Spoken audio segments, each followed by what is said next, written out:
ایک بڑی دلچسپ کہانی ہے اور یہ کہانی آپ کے لیے جاننی بہت ضروری ہے۔ کہتے ہیں کہ آزادی سے پہلے برصغیر میں انگریز فوجی رہا کرتے تھے۔ ایک دن ایک انگریز فوجی کا ایک ٹانگے والے کے ساتھ جھگڑا ہو گیا۔ جھگڑا اتنا بڑھ گیا کہ انگریز فوجی نے اس ٹانگے والے کو تھپڑ مار دیا۔ ٹانگے والے نے جواباً ایک زوردار تھپڑ اس انگریز کو مار دیا۔ اب انگریز کو سمجھنا آیا کہ کروں کیا، تو وہ انگریز فوجی واپس اپنی بٹالین میں گیا اور اپنے سینئر آفیسر کو رپورٹ کیا اور کہا کہ اس آدمی کو فوراً اریسٹ کیا جائے۔ اس کے سینئر آفیسر نے اس کو منع کیا کہ اس کو اریسٹ نہیں کرنا، بلکہ تم اس کے پاس واپس جاؤ، اس سے معافی مانگو اور اسے 50,000 روپے دے کر آؤ۔ ابھی 50,000 بہت بڑی رقم تھی، لیکن اس انگریز افسر نے اپنے سینئر کا حکم مانا، واپس ٹانگے والے کے پاس گیا، معافی مانگی اور 50,000 روپے بھی دیے۔ اب 50,000 روپے دینے کے بعد اس ٹانگے والے کے گھر میں خوشحالی آ گئی۔ اس نے ٹانگے کا کام چھوڑا، کاروبار شروع کر دیا، گھر لے لیا، رقم بہت بڑی تھی، اپنی حفاظت کے لیے بندے رکھ لیے اور سال 2 سال گزر گئے۔ اب ایک دن واپس اس سینئر انگریز آفیسر نے اپنے اس جونیئر آفیسر کو بلایا اور پوچھا، کیا تمہیں یاد ہے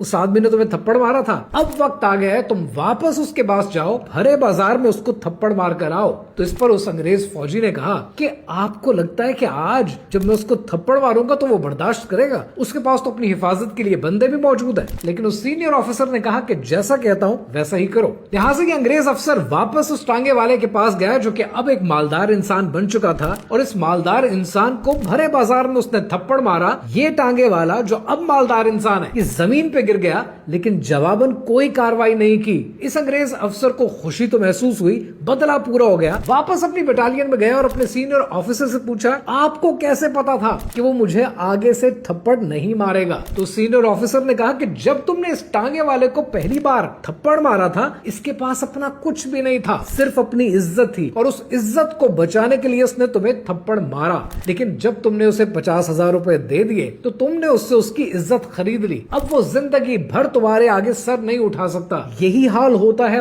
ملکوں کا کہ جب وہ دنیا کے دوسرے ملکوں سے یا عالمی اداروں سے قرضہ لے لیتے ہیں، اور یہی حال ہوتا ہے آپ کا کہ جب آپ اپنے کسی رشتہ دار سے پیسے ادھار لے لیتے ہیں یا اس سے قرضہ لے لیتے ہیں، اور وہ رشتہ دار آپ کو ایسی جگہ جا کر ذلیل کرتا ہے، ایسی جگہ جا کر تھپڑ مارتا ہے کہ جہاں کا آپ نے کبھی سوچا بھی نہیں ہوگا۔ اسی لیے کہتے ہیں کہ مانگ اس سے جو دے خوشی سے اور کہے نہ کسی سے۔